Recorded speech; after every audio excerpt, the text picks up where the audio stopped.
I've been married for 5 years to my kind husband. We are very close but don't have children yet.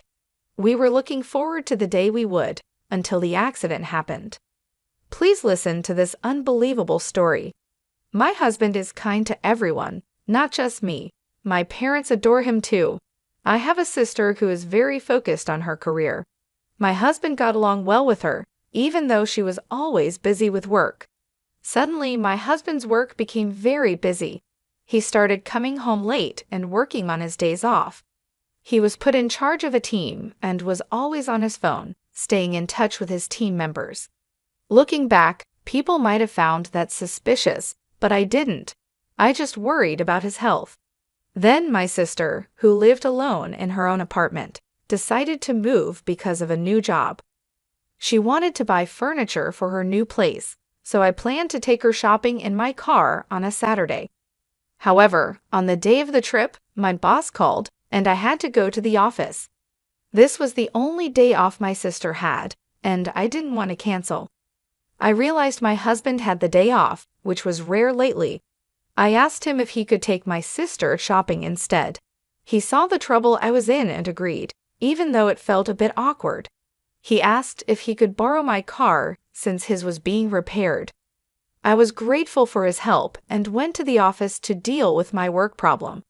It was the first time my husband and sister went out alone together. I wondered if they were doing well and if they had found the right furniture. After I finished dealing with the problem at work, it was dark. I pulled out my phone to call my husband and sister for dinner. That's when I got a call from an unknown number. "Hello. Am I speaking to Eric's family member?" a stranger asked. "Yes, I'm his wife. This is the police. Your husband has been in an accident." The man who said he was a police officer told me that the car my husband was driving had been in an accident. Both he and his female passenger were unconscious. I don't remember what I did after hearing the news, but I rushed to the hospital. I told the emergency receptionist my name and was taken to the ICU. Through the glass window, I saw my husband connected to tubes and covered in bandages. I was very worried about what would happen to him. My mother, who lived far away, arrived later, and we spent an anxious night together. The police told us more details about the accident. They said Eric had been driving on a clear road when a car ran a red light and hit him. The other driver was also seriously injured and being treated at the same hospital. The driver said Eric's car had been acting strangely before the crash, so the police were checking if Eric had fallen asleep at the wheel. A few days later, my husband and sister woke up and the doctors ran some tests. My mother and I were called in to hear the results. We were told that while they would not die, they would likely have some disabilities. Still, my mother and I were happy they were alive and hoped they would recover somewhat through rehabilitation. We didn't tell them about the possibility of disabilities. We only told them positive things and took care of them. My mother looked after my sister, and I took care of my husband. At first, my husband was in shock from the accident and not feeling well. He was also worried about the trouble he caused us. But over time, my kind husband started to change. He was frustrated because his leg wouldn't move easily. The hospital treatment and having to quit his job made things worse, and he couldn't control his anger. Still, I went to the hospital every day because I understood how he felt and wanted to support him. One day, a police detective came to the hospital. He told me he had discovered something about the accident. It seemed that the brake oil in my car had leaked, so an accident might have happened sooner or later. He said this might explain why the car was acting strangely before the crash. The woman who crashed into my car was also not doing well. Her mother came to apologize. It was the first time I had met her. Since then, my husband's anger towards me increased. He was mad that I could move while he couldn't. He was also annoyed that I couldn't stay long at the hospital because of my work schedule. He started ordering me around and venting his anger on me when I didn't get what he wanted. He threw things at me, complained about his hospital room, and even complained when I went out to buy my own lunch. His demands kept getting worse. I felt sorry for him, but I had to work to make ends meet. There were many things I had to do, like contacting the police and talking to the hospital. I didn't even have time to breathe. My husband's attitude was becoming unbearable.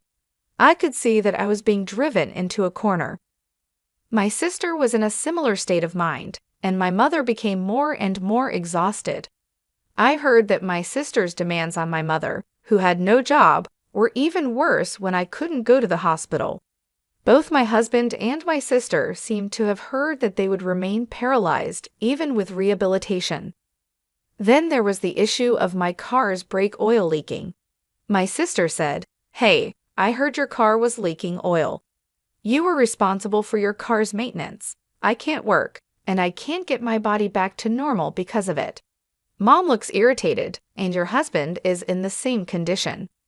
You are responsible for taking care of me and your husband for the rest of your life." My sister blamed me so harshly that I felt overwhelmed. I tried to explain that I had no idea about the leak and that I had been taking care of the car as best as I could, but she wouldn't listen. She kept saying that it was my fault and that I should have been more careful. My mother's health was also deteriorating because of the constant stress and pressure from both my sister and my husband. She looked tired and worn out, but she continued to help as much as she could. I felt guilty for putting her through all this, but I didn't know what else to do. As days went by, my husband's attitude grew worse. He became more demanding and less understanding. He blamed me for everything that went wrong, and his anger was relentless. I felt like I was walking on eggshells, constantly trying to avoid triggering his rage. Despite all this, I tried to stay positive. I kept telling myself that things would get better and that my husband and sister would eventually recover. I hoped that with time, their anger would subside and they would understand that I was doing my best. One evening, after a particularly difficult day, I sat down with my mother to talk about the situation. She listened patiently as I poured out my worries and fears. She reminded me that I wasn't alone and that we would get through this together. We decided to seek help from a counselor to find ways to cope with the stress and the emotional strain. It was a difficult decision, but we knew it was necessary for our well-being. As we started the counseling sessions, I noticed a slight change in my husband's behavior. He seemed to be more willing to talk about his feelings and frustrations. It wasn't a complete turnaround, but it was a start. My sister, on the other hand, remained hostile. She continued to blame me for her condition and refused to participate in any counseling sessions. It was heartbreaking to see her so consumed by anger, but I knew I had to focus on what I could control. In the midst of all this, I continued to work and manage our household. It was exhausting, but I took it one day at a time. I leaned on my mother for support, and we found strength in each other. Slowly, my husband's physical condition started to improve. The rehabilitation sessions were helping, and he was regaining some mobility.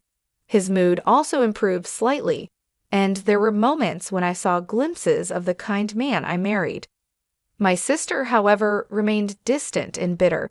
I continued to reach out to her, hoping that one day she would let go of her anger and allow us to help her heal. It was a long and difficult journey, but I held on to hope. Through it all, I learned the importance of resilience and the power of love and support. Despite the challenges, I remained committed to my family, determined to see us through this tough time. And so, we continued our journey, facing each day with courage and hope, believing that brighter days were ahead. My sister blamed me so harshly that I was shocked and called my mother. She told me my sister had been like this for a long time and that she was too tired to go to the hospital. Still worried about my husband, I went to the hospital. When I didn't see him in his room, I found him with my sister in the common room. Visiting hours were almost over, and they were sitting alone together in the empty room. "Hey," my husband said, glaring at me. "I heard that if you had just taken the car in for inspection, none of this would have happened." "Yeah, but," I started to say. You are the reason why your sister and I are in this mess. The insurance will pay for it, and you're going to have to take care of us for the rest of your life. Remember that." Hearing those words, something snapped inside me. "Since when are you so close to my sister?" I asked. "What do you mean?" my husband replied. "You don't come here often, and your mom texted your sister to say she could come for a while. Since we both can't leave this place or walk, what's wrong with talking to your husband?" It felt like my husband and sister were ganging up on me. "I know, right," I said sarcastically. "You guys hadn't seen each other for a long time before the accident, right?" My husband ignored my question. "I'm talking about you taking care of us. You know that," he said. My sister didn't look at me but nodded when my husband said I would take care of them both for the rest of their lives. I didn't expect an answer, but I kept asking anyway, hoping they might understand how I felt. "I wonder if the person whose car hit you is getting better now," I said. "How should I know?" my husband snapped. "She ran into us when the traffic light was red. It's just unbelievable." "That's right," my sister added. "You can't imagine how scary it was. We really need to make sure we get some compensation from her, and I was so close to getting a promotion too. If I didn't cut in, they would just keep on complaining." I decided it was time to expose the truth. "There's something I need to let you know." "What?" "First of all, I had my car inspected before the accident." "Did you? Then the dealer should be sued. There's no way they didn't know the brake oil was leaking." "I know, right? So, right after the accident, the police called me. They wanted to know the cause of the accident, so they asked if they could look at my drive recorder. But that old drive recorder doesn't record sound, and it also doesn't start recording until after the accident, so you can't get anything out of it." "I see, it's just like I thought. You didn't know I had gotten a new drive recorder." My sister looked up in surprise. "What?" "I also installed another camera inside the car." Her face grew paler and paler. Drive recorders nowadays can start recording with even a slight shake of the car. The police contacted me and said they had seen the data." My husband looked confused, and my sister looked so pale she almost collapsed. "You were up to something, correct?" I confronted her. "What do you mean?" she asked, panicking. "You did something to the car," I said, turning to my husband. "You talk to her like she's your girlfriend." My husband stopped talking, apparently in panic. "I told you earlier that a slight vibration would start the recording, and so many intimate scenes between the two of you were recorded." I was so embarrassed when the police asked if it was my sister who was in the car with my husband. The blood drained from my husband's face. "You guys had been having an affair all this time. You had completely fooled me." Not knowing what to do, my husband started blaming my sister. "Linda isn't the only one at fault here." At that moment, the mother of the woman who had crashed into my car came to the hospital room. I had asked her to come over. "Don't you have anything to say to her?" I asked. My sister was taken aback by the sudden appearance of the small, frail woman. "Whoa, who's this?" she asked. "She's the mother of the woman who crashed into you. She should be the one paying for all this." Surprised by the woman's tears, my husband stopped talking. "She's the mother of the woman who crashed into you," I repeated. "She's also the mother of the woman who was your victim. Her name is Kelly. I'm sure you know who she is." Hearing the woman's name, my husband turned completely pale. My sister started to panic. "What is this? Do you know the woman who was driving the car?" she asked. "That means they knew it was your car, and she crashed into it. Who is she?" As my husband seemed at a loss for words, I decided to tell my sister what was going on. She was having an affair with Eric. He had told her that he would get a divorce soon, but he didn't. So when Kelly lied to him that she was pregnant with his baby, Eric told her to get an abortion. After that, she couldn't get in touch with Eric and wanted to hurt me to take revenge. "Wait, so that means," my sister started. "Right, you were in the wrong place at the wrong time," I replied. I can't believe I let something like this ruin my life, my sister groaned. The reality is that there is nothing you can do about it, no matter how much you cry or scream, I said. This didn't happen to completely innocent people. Now you understand what happened. You two were having an affair behind my back, and Linda was trying to get me injured or killed by messing with the brake oil in my car. But then she got in the car herself and ended up in the accident. I am the victim here. I was going to try not to divorce you if you apologized and confessed everything during your hospital stay, but you never showed any remorse. On the contrary, you treated me terribly. Do you remember how we wrote our divorce papers right after we got married? I never thought I'd use them, but I submitted the papers today. So you and I are no longer married. Bye. Having said all that, I left the dark and quiet hospital. I felt free, having finally released the resentment I had bottled up inside. But my mother was greatly shocked when she found out the truth. Not only was she hurt by my sister's infidelity, but she was also weighed down by the fact that she would have to take care of her physically disabled daughter all by herself. As I walked out of the hospital, I couldn't help but feel a mixture of relief and sadness. The weight of the betrayal from both my husband and sister was heavy, but the decision to finally free myself from the toxic situation brought a sense of liberation. The air outside felt different, lighter, as if a burden had been lifted off my shoulders.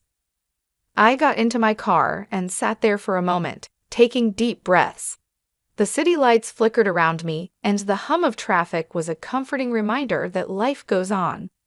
I thought about everything that had happened, from the accident to the shocking revelations. It felt like a whirlwind, and now I had to figure out what my next steps would be. When I got home, I found my mother sitting in the living room, looking lost and tired. She had been through so much, and I could see the toll it had taken on her. We sat together in silence for a while, both of us processing the events of the day. "I'm so sorry, Mom," I finally said. "I didn't want any of this to happen. I didn't know things would turn out this way." She looked at me with a sad smile. "It's not your fault, dear. You did what you had to do. I'm just worried about your sister. I don't know how we will manage." "We'll figure it out," I reassured her. "We'll take it one day at a time. Maybe we can find some help for her, someone who can assist with her care. You're not alone in this. We'll get through it together." The days that followed were challenging. My sister's condition required constant attention, and my mother and I had to adjust to a new routine. We hired a nurse to help with my sister's daily needs, which provided some relief, but the emotional strain was still present. My husband, now my ex-husband, tried to contact me several times, but I ignored his calls. I had nothing left to say to him. The divorce was finalized quickly, and I made sure to cut all ties. I needed to move on and start healing from the trauma. Work became a sanctuary for me. It was a place where I could focus on something other than the chaos in my personal life.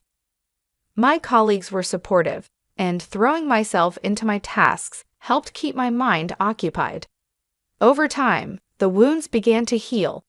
My sister slowly came to terms with her new reality, and though our relationship was strained, we found a way to coexist peacefully. My mother, though still weary, seemed to regain some of her strength. We found a new normal, one that wasn't perfect but was manageable. Reflecting on everything, I realized how strong I had become. The betrayal had tested me in ways I never imagined, but it also showed me my resilience. I had faced the darkest parts of my life and come out on the other side, stronger and more determined than ever. Life moved forward, and so did I. The scars remained, but they were a testament to my journey and the battles I had fought. With each passing day, I embraced the future with hope, ready to build a new life for myself and my family. I've cut off all ties with Eric and Linda, but I couldn't leave my mother to handle everything alone. So I talked to the person responsible for the accident, accepted the necessary apologies, and asked her to compensate my sister, who was mistakenly involved in the accident, so my mother wouldn't be troubled. 3 years have passed since then. My husband and I are divorced, and I am living on my own. Back then, Eric and I were seen as a close couple, so the divorce surprised my coworkers. After that, more and more men approached me for advice. I thought it was because I was going through that phase when divorced women suddenly seem appealing to men. The image of my ex-husband lingered in my mind, and I couldn't bring myself to date anymore. I studied hard for a certification exam to build my career. I even joined an online business school that I could attend after work. When I was married, I never imagined wanting to do something like that. I never invited my sister, who had been a career woman, and I didn't think I would ever aspire to be one. But there I was, naturally aiming for that. Life is strange, I thought. Since then, my ex-husband has returned to his parents' house, but he seems to be treated as a burden by his family. His relatives blamed him for his bad behavior and the way he treated me. I hear that he is not doing well mentally and has been acting violently, causing lots of trouble for those around him. My sister also returned to our parents' house, but she too became mentally ill and continued to behave selfishly. My mother, exhausted, used my sister's savings and the accident compensation to put her in a care home. She asked me about it beforehand, but I had no reason to oppose it, so I told her she could do whatever she wanted. If I hadn't noticed anything back then, things might have been very different. I would have been like a slave for both of them for the rest of my life. I never thought about that before, but now I realize how different my life could have been. After everything that happened, I decided to focus on myself and my future. I studied hard and passed the certification exam I had been aiming for. This success led to a transfer to a new department where I could really use my skills and grow in my career. It felt good to achieve something for myself, to prove that I could rebuild my life. During this time, I also became close with the teacher who ran the online business school. We spent a lot of time together, and our friendship grew into something more. Unlike my ex-husband, he wasn't just kind to everyone, he was especially kind to me. He showed me what it felt like to be truly cared for and appreciated. We are soon to be married, and I feel incredibly fortunate to have found someone who supports and loves me. When I get home late from work, he makes sure to come back early to prepare dinner for us. He always thinks about my needs and makes an effort to create a happy and loving home. I have learned to cherish these small moments of happiness. They remind me of how far I've come and how much I have overcome. Every day, I feel grateful for the new life I have built and the love I have found. One evening, as I hurried home from work, I looked up at the stars and thought about everything I had been through. I made a wish upon a star, hoping for continued happiness and strength. The journey hadn't been easy, but it had led me to a place where I felt truly content. When I walked through the door, my partner was there, waiting for me with a warm smile and a delicious dinner ready on the table. His kindness and understanding were constant reminders of how much my life had changed for the better. We talked about our day, shared laughs, and made plans for our future together. My past, with all its pain and betrayal, seemed like a distant memory. I had learned to let go of the anger and resentment, and instead focus on the positive aspects of my new life. I found joy in the simple things, like cooking together, taking evening walks, and planning weekend getaways. My relationship with my mother also improved. She saw how happy I was and supported my new relationship. We talked often, and she visited us regularly. My sister was still in the care home, and while it was a difficult situation, my mother and I managed to find a balance. We made sure she was taken care of, but we also made time for ourselves and our own well-being. As my wedding day approached, I felt a mix of excitement and nervousness. I was about to start a new chapter in my life with someone who truly loved and respected me. On the day of the wedding, surrounded by friends and family, I felt an overwhelming sense of happiness and peace.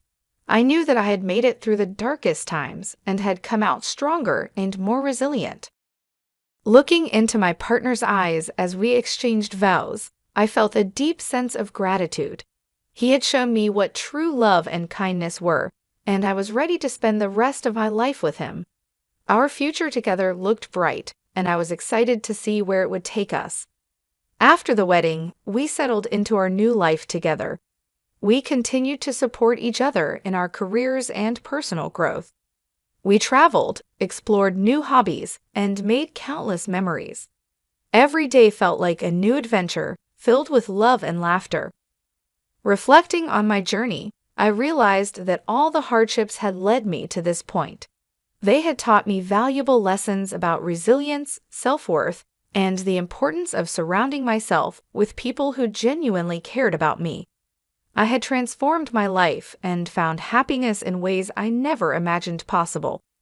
As I looked forward to the future, I knew that I could handle whatever came my way. I had built a strong foundation of love, trust, and mutual respect with my partner. Together, we were ready to face any challenges and celebrate every joy that life had to offer.